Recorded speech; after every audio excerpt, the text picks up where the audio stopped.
Now NATO is targeting Kaliningrad. Putin is in a panic. The plan to destroy the myth of Great Russia has already been set in motion. The West is preparing devastating strikes. Step by history, by time, he's shaping the future. The Ukrainian character, right now, NATO is targeting Kaliningrad. Putin is in panic. The plan to destroy the myth of Great Russia has already been set in motion. The West is preparing devastating strikes on Russia's vulnerable points without firing a single shot. Transnistria is ablaze with mobilization. The Kremlin is preparing sabotage and reconnaissance groups, deploying reservists and ramping up drone protection. Ukraine is responding hotly. The Ukrainian sky is reinforced. Poland is transferring MiGs, and French Gripens and Mirages also join Ukraine's air fleet. Ukrainian forces are ready to unleash force against the enemy. Retaliatory strikes have been activated. Sapsan, Flamingo, and Neptune ballistic missiles are devastating Russia. The Czech Republic is entering the war. Strikes deep into Russia are guaranteed. In our next episode of Hellpoint.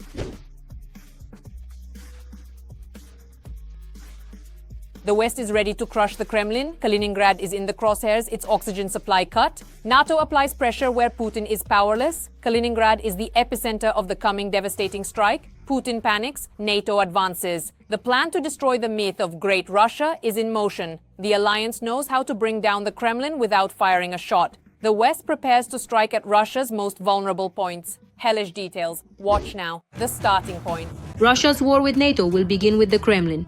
Kaliningrad is undoubtedly one of Russia's most difficult regions, our outpost in the West. The Kremlin is preparing new provocations. The Russian Federation is resorting to deliberate escalation of the conflict. The alliance has declared its readiness to strike Kaliningrad. The Kaliningrad region is Russia's westernmost exclave, completely separated from Ukraine. The Kremlin is preparing new provocations. The alliance has declared its readiness to strike Kaliningrad. This region is an exclave, completely separated from Russia's main territory by other countries. Russians have effectively turned Kaliningrad into a military base. Its main formations include ground forces, aviation, and the Baltic Fleet's largest naval base. The topic of the Kaliningrad region emerged at a time of maximum incidents. Russia has militarized Kaliningrad, establishing ground forces, aviation, and the Baltic Fleet's largest naval base. Its significance arose during peak US efforts to end the Ukraine war, suggesting its potential role. Of a direct and potentially dangerous confrontation with the North Atlantic Treaty Organization, widely known as NATO, a situation that the Russian Federation is actively attempting to divert international attention to away from its own actions and responsibilities. The US from the Ukrainian issue, or it creates a precedent for a so-called exchange. Kaliningrad often becomes the center of Russian saber-rattling. Putin is testing NATO's capabilities.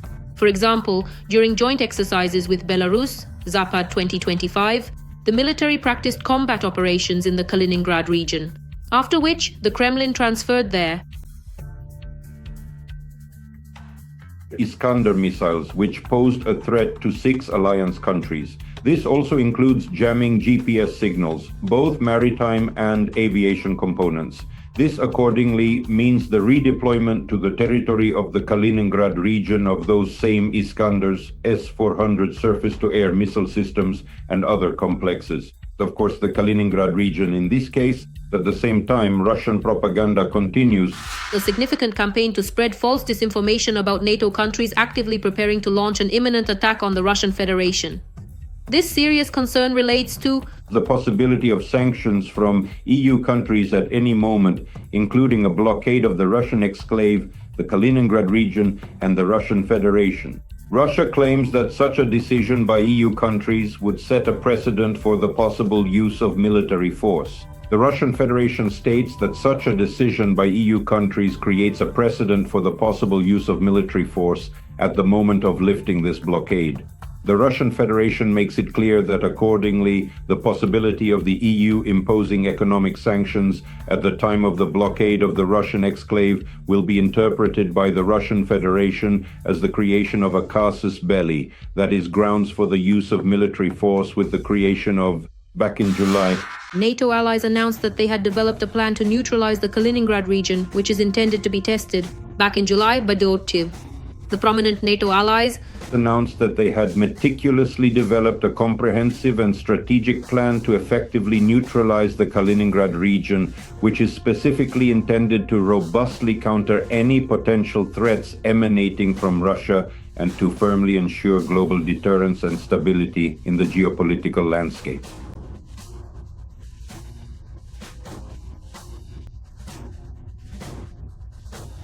Russia is interested in creating divisions within the alliance.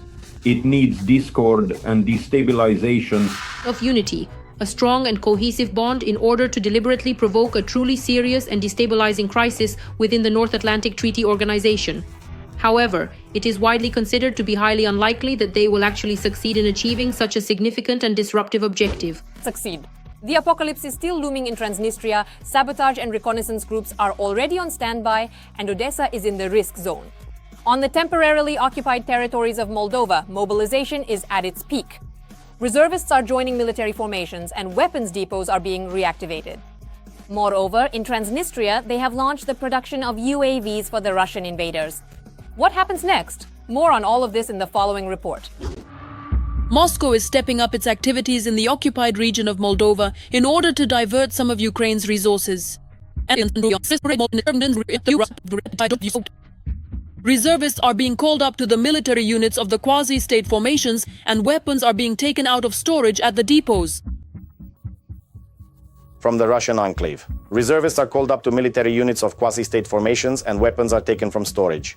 Issue was raised about repeated detentions and lengthy inspections of Transnistrian residents at Chisinau airport. Transnistrian side demanded Moldova stop pressure. There were complaints about treatment of Moldovan passport holders. Are made at checkpoints. In Transnistria, production of UAVs and training centers for drone operators set up.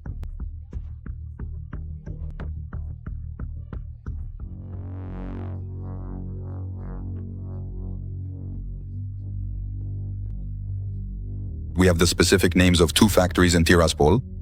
These are Moldavizolit and Electromash. About the Kremlin newspaper Komsomolskaya Pravda called the information about drone production in Transnistria fake.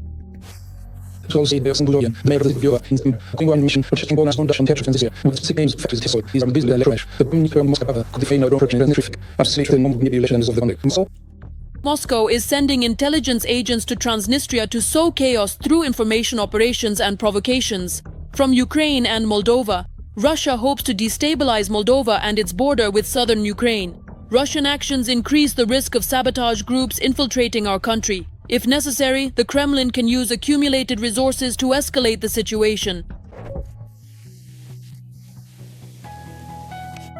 As for relations with the Russian Federation, they are more transparent, more understandable to me, and more stable.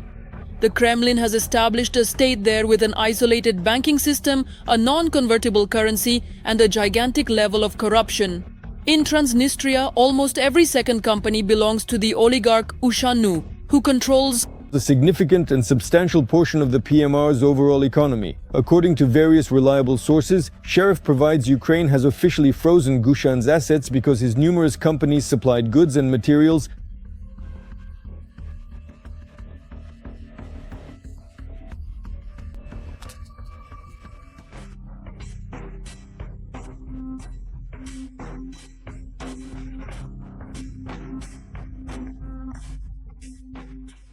and essential services to Russia's vast military-industrial complex.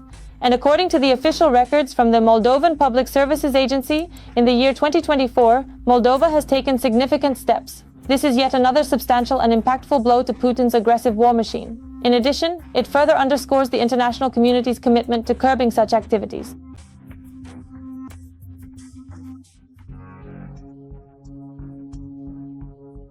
Another blow was the fact that after Gazprom stopped supplying gas at the beginning of 2025 in Transnistria, it now comes from Moldova gas.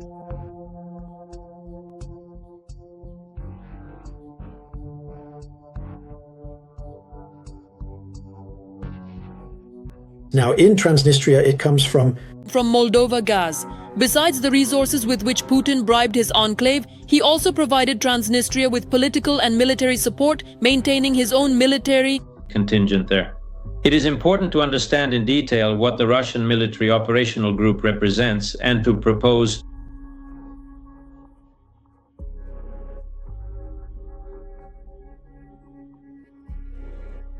to determine responsible decisions for dismantling this structure. But at the same time, on the left bank, there is the so-called Transnistrian army, and at 12 Manoilova Street in Tiraspol, there is the so-called Ministry of State Security, which is somewhat analogous to the KGB or NKVD. and which keeps the residents of the left bank in fear. There are various types of special battalions. The separatists are armed with grads, drones, helicopters, and tanks. Russia can also mobilize civilian Transnistrians to whom Putin has distributed Russian passports. Separatists are armed with grads, drones, helicopters, and tanks. Russia can mobilize civilian Transnistrians with Russian passports. The Russian military group there, except high-ranking officers, consists of local residents. They have fertile ground. Propaganda is like in Russia. From kindergarten, they march and dress in Military uniforms. Moldova plans to join the European Union in the coming years. To do this, the Moldovan authorities are obliged to address the conflict on the Dniester. Regarding the actual resolution of the conflict in Moldova, we are committed to facilitating the negotiation process, which will involve both the Transnistrian side and our international partners, primarily the European Union, the United States, and the Organization for Security and Cooperation in Europe, who support us.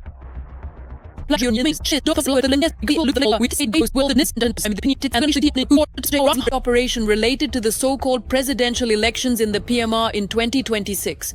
The primary goal of Putin in the disputed region of Transnistria remains to ultimately be make Tiraspol dependent again, improve the image of local pro-Russian leaders, and quietly increase the number of military personnel in the region. So, instead of dealing with his own economic and political problems, Putin is occupying himself with sensational news has just been announced. The vast and beautiful sky over the entire nation of Ukraine is now officially and comprehensively protected, ensuring the safety and security of its people and its sovereign airspace.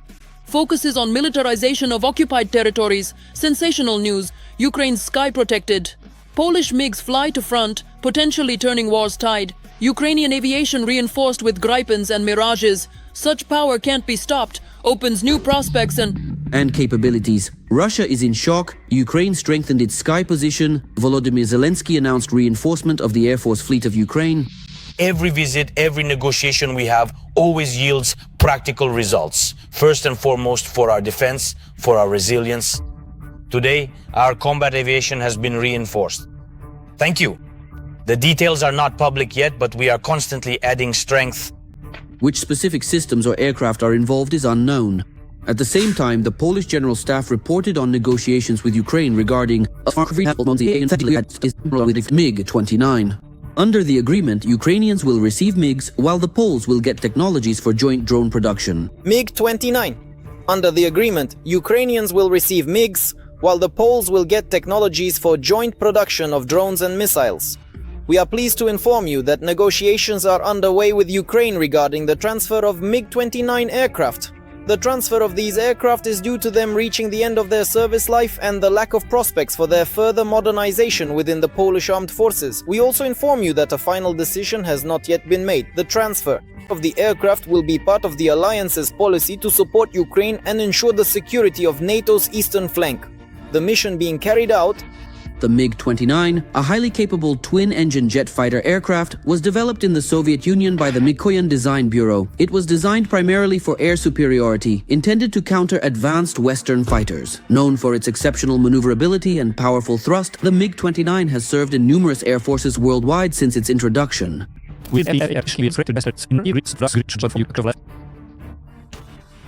In the specific and significant case of the French Rafales, Ukraine potentially receives not just a highly advanced and capable fighter jet, but also a crucial and strategic communication, a powerful message of unwavering support. A crucial link for the diverse fleet of Western aircraft being transferred to the armed forces of Ukraine. This networked interaction, that is to say, it effectively provides the remarkable ability to actually effectively unite all that diverse zoo of various aircraft that was present there at first.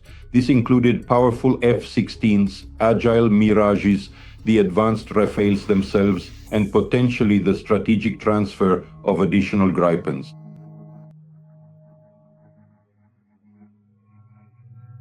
These are advanced military aircraft, specifically the sophisticated fighter jets developed and operated by Western nations. They represent a crucial component of modern air defense and offensive capabilities, designed for air superiority, interception, and ground attack missions, playing a vital role in international security and strategic alliances. The Rafale, F-16 Gripen and Mirage 2000 have an advantage over their Russian counterparts in terms of internal systems, from electronic warfare equipment and detection radars to modern air-to-air missiles. This fighter jet has received an upgraded radar capable of operating under electronic warfare countermeasures. Plus, the forward sector electro-optical system allows this aircraft to detect targets at long ranges more effectively. But in the current conditions of combat operations,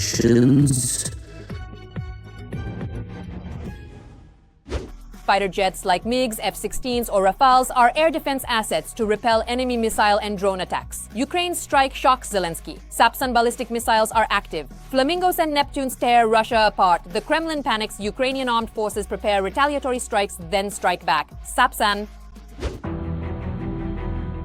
In action, the armed forces of Ukraine have begun using domestically produced ballistic missiles to strike the enemy. The exact specifications of the Sapsan missile are not being disclosed, but its appearance in the arsenal of Ukrainian forces will allow them to hit enemy targets, possibly even more effectively than the military had before.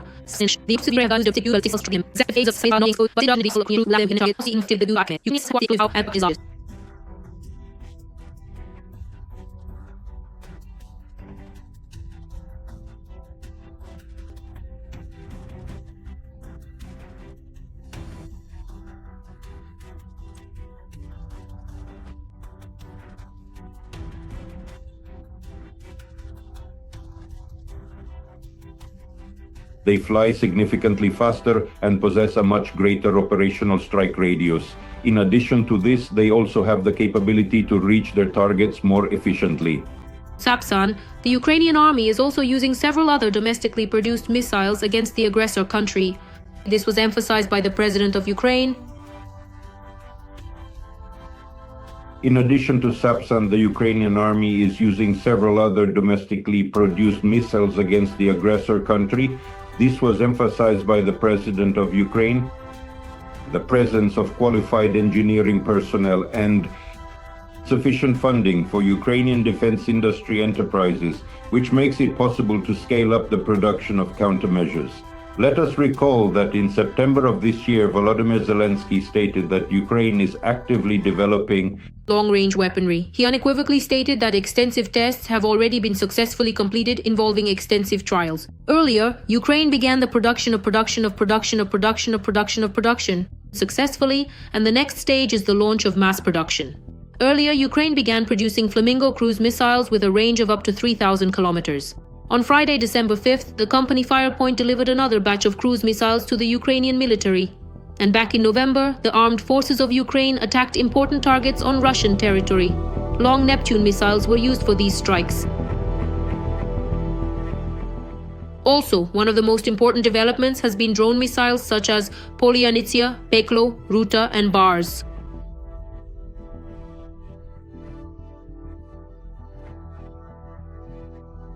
Although drone missiles Polyanitsia, Peklo, Ruta, and Bars are important, the Ukrainian side is ready to scale up and use its own strike missiles in Russia. Sapsan and then Flamingo were discussed. Ukraine's defense forces scaled up production of strike drones with a target range of 500 plus kilometers. The formidable forces are successfully and effectively striking their designated targets, achieving their objectives. At military facilities of the Russian Federation, and oil refineries are also being targeted by unmanned systems. It is necessary to block the operation of about 40% of Russian oil refineries. According to the Russian side itself, the Russian budget's need arises from about 1,500, is estimated at around $100 billion. But it should be noted that the Ukrainian side does not intend to stop at what has been achieved. Since the start of the full-scale war, Ukraine has increased the production of weapons and the implementation of new technologies, which are already being used at the front. The volume of domestic weapons production has increased several times over. Thanks to private companies, Ukraine will be able to create new technologies. Starting from the new year, the Ukrainian defense industry, and the defense forces of Ukraine will receive Ukrainian ballistic missiles with a target range of about 800 kilometers. It should be noted that the project company has announced the development of 2 ballistic missiles with ranges of up to 200 and, respectively, up to 800 kilometers.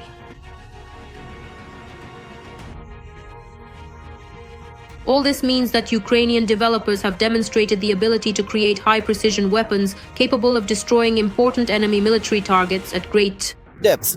This deadly force is already devastating Russia.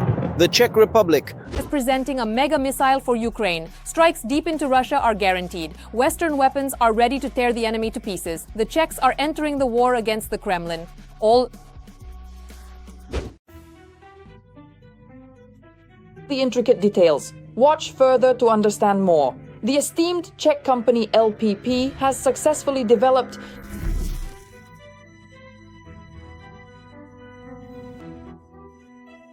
the new Narwhal cruise missile. By early 2026, the Narwhal will be tested in Ukraine. Czech Republic production planned for March. With Flamingo, Narwhal, and other missiles, Russia's outlook for the new year appears grim. Journalists from defense report the Narwhal Express Right is capable of striking targets at a range of up to. The impressive range extends to 680 kilometers, a substantial distance that is unequivocally more than sufficient to effectively strike the capital city of Moscow, a primary strategic target, and also reach the critical Russian military base, which is a key operational hub located within that extensive radius. It's 4 meters long, and its warhead is quite substantial. 4 meters in length, it has good solid aerodynamics, but its total weight is about 260 kilograms. So the warhead will be about the same as the Shaheds, 40 to 50 kilograms, no more. It is capable of flying, as I said, up to 680 or even 700 kilometers. And it actually has indeed, truly, its own sophisticated and highly advanced navigation system, which is not, in fact, a standard feature. Electronic warfare doesn't affect it. Rodim Petrash, LPP co-owner, explains ideally Narwhals should be in a large ecosystem. We need something that works in a disrupted environment. We'll send out 10 or 20 of our basic 40-kilogram drones, which suppress the enemy's air defenses. Then 2 Narwhals fly over them and another pair above. Considering that the Narwhal is part of a system, we can assume that along with it, invisible ones as well. So given that the Narwhal is part of a system, we can assume that together with it, the armed forces of Ukraine will also receive the stealth drone Nitristel, and the MTS drone may also be delivered. So I am not surprised that such missiles are appearing. I am not surprised that they are appearing in the Czech Republic. I am absolutely not surprised that the private sector is much more effective than state enterprises, and I hope that this missile will be able to accomplish a lot. And while the Czech Republic is preparing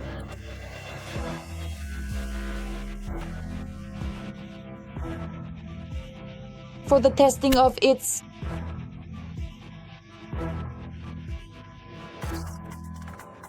missile in Ukraine, Norway plans to buy a ground-launched missile with a range of 500 kilometers. The EU says, we will build a drone wall. Norway says, I'll do my own thing. They'll do their own thing because that's a lot of missiles.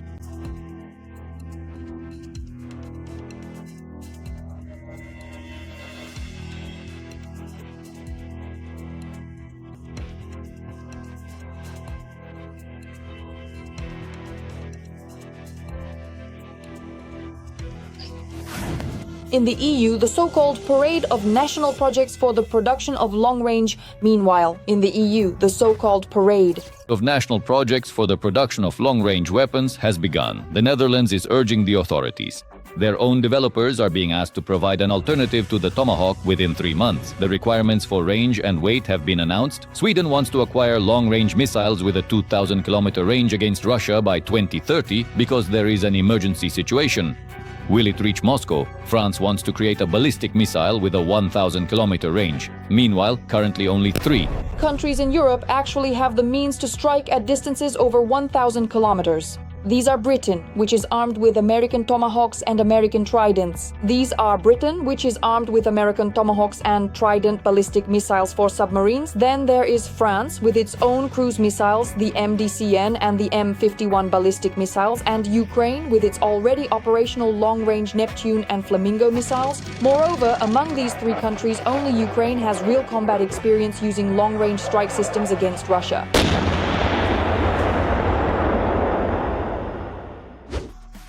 That's all for now, dear listeners. For more truly hellish news from the very front lines, be sure to tune in to our next exciting episode.